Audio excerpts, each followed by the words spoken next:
بسم اللہ الرحمن الرحیم۔ السلام علیکم ورحمۃ اللہ وبرکاتہ۔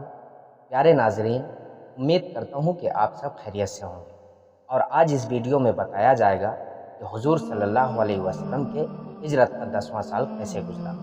محرم 10 ہجری سے آخر سال تک بھی وفود کی آمد اور قبائل عرب کے اسلام میں داخل ہونے کا سلسلہ برابر جاری رہا۔ ماہ ربیع الثانی میں آپ صلی اللہ علیہ وسلم نے سیدنا خالد بن ولید رضی اللہ تعالیٰ عنہ کو 400 صحابہ رضی اللہ عنہم کے ساتھ علاقہ نجران اور ان کے اطراف و جوانب کے لوگوں کی طرف روانہ کیا اور سمجھا دیا کہ لوگوں کو 3 بار اسلام کی دعوت کرنا، اور جب وہ اسلام قبول کر لیں تو اسلام کی تعلیم دینا اور لڑائی ہرگز نہ کرنا۔ ان اطراف کے لوگوں نے سیدنا خالد بن ولید رضی اللہ تعالیٰ عنہ کے پہنچتے ہی فوراً بخوشی اسلام قبول کر لیا۔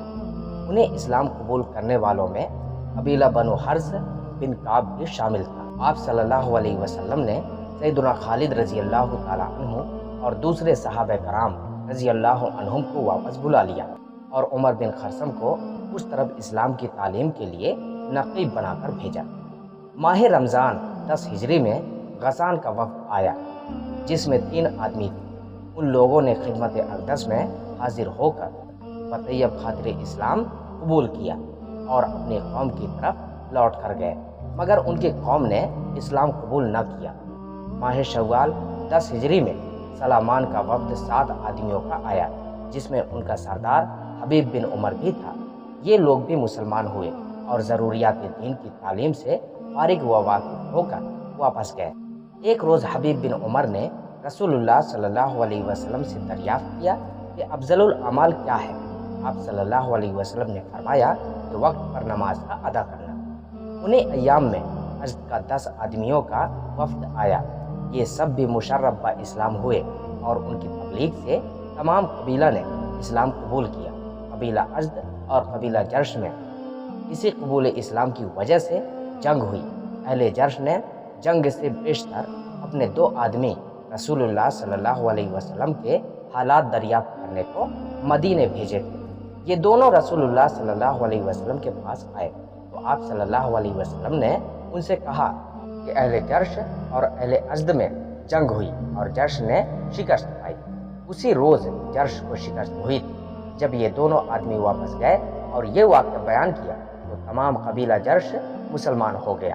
اسی سال آپ صلی اللہ علیہ وسلم نے سیدنا علی رضی اللہ تعالیٰ عنہ کو ملک یمن کی طرف بھیجا کہ وہاں کے لوگوں کو بت پرستی کی برائی اور توحید کی خوبی سمجھائے، یعنی اسلام کی تبلیغ کرے۔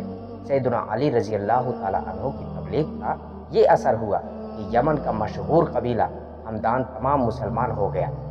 ان کے بعد تمام قبائل یمن یکے بعد دیگرے اسلام میں داخل ہونے شروع ہوئے اور ان کے وفود مدینہ منورہ میں آ کر رسول اللہ صلی اللہ علیہ وسلم کی خدمت میں باریاب ہوئے۔ اسی سال قبیلہ مراد کا وفد ملوک کندہ سے علیحدہ ہو کر آیا اور مشرف با اسلام ہو کر واپس گیا۔ اسی سال قبیلہ عبد قیس کا وفد جارود بن عمر کی سرداری میں آیا۔ یہ لوگ عیسائی مذہب رکھتے تھے۔ سب مسلمان ہو کر واپس گئے اور اپنے تمام قبیلہ کو مشرف با اسلام کیا۔ مسیلمہ کذاب اسی سال یمامہ سے بنو حنیفہ کا وفد آیا، جس میں مسیلمہ بن حبیب کذاب، جرجان میں غنم، طلق بن علی، سلمان بن حنظلہ شامل تھے۔ ان لوگوں نے مدینہ میں پہنچ کر اسلام قبول کیا، چند روز ٹھہرے رہے اور ابی بن کعب رضی اللہ تعالیٰ عنہ سے قرآن مجید سیکھتے رہے۔ اس وقت کے اور لوگ تو اکثر خدمت نبی صلی اللہ علیہ وسلم میں حاضر ہوتے تھے، مگر مسلمہ با اجازت نبی جائے قیام اور اسباب کی حفاظت کے لیے رہتا تھا۔ اسی سال 10 یا زیادہ آدمیوں کا وفد بنو کندہ کا آیا۔ اسی زمانے میں کنانا کے وفد کے ساتھ سیدنا موت کا بھی وفد آیا۔ ان سبوں نے بطیب خاطر اسلام قبول کیا۔ اسی زمانے میں وائل بن حجر خدمت نبی صلی اللہ علیہ وسلم میں حاضر ہو کر مسلمان ہوئے۔ آپ صلی اللہ علیہ وسلم نے ان کے داخل اسلام ہونے سے بڑی خوشی کا اظہار فرمایا اور معاویہ بن ابو سفیان رضی اللہ تعالیٰ عنہ کو حکم دیا کہ وائل بن حجر کو لے جا کر ٹھہرائیں۔ وائل بن حجر سوار تھے اور معاویہ رضی اللہ تعالیٰ عنہ پیادہ۔ معاویہ رضی اللہ تعالیٰ عنہ نے اثناء راہ میں کہا کہ تم مجھ کو اپنی جوتیاں دے دو، میرے پاؤں زمین کی گرمی سے جلے جاتے ہیں۔